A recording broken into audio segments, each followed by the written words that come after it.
Now, another game that we had is Westminister and Laney. Let's throw it out to the crew that was there, WCAT, for an in-game update and a post-game update as Westminister won that ball game.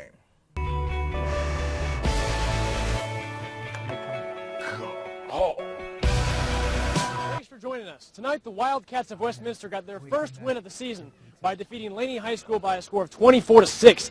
The Cavs did it by creating turnovers. They had 5 of them, J. Paul, and they made a lot of big plays. 4 interceptions by a host of seniors and all players alike, but additionally the 5th one was that blocked punt by Nigel Edmonds. Beautifully done, got into the end zone and barely kept that ball in bounds, but definitely interceptions and the blocked punt were the story of tonight.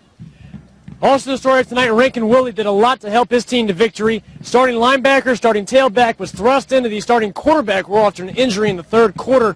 Rankin did everything he was asked to and more, had 2 touchdowns on the night and made a lot of big plays in the defensive end as well. And a lot's going to be asked of him next week against Thomasville with the 4-hour drive out there, but Rankin has stepped into every role and performed beautifully every time he's been asked. We expect more, and we're sure he'll deliver.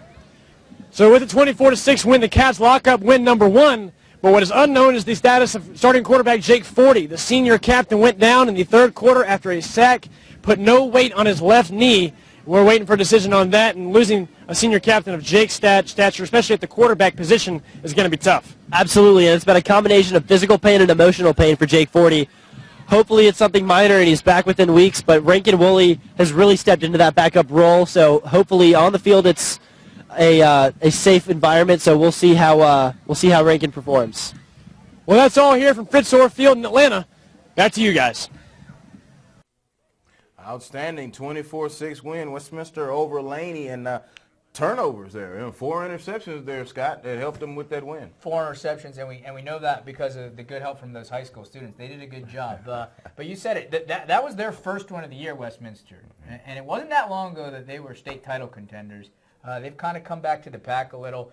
That's another, while we're talking regions, another tough region. Doesn't have a lot of teams. I think it's one of the lightest regions. I think just 6 teams in that region, but you got GAC, Lovett, Westminster, and Wesleyan all fighting for playoff spots in that region. Yeah, that is a tough region. We've got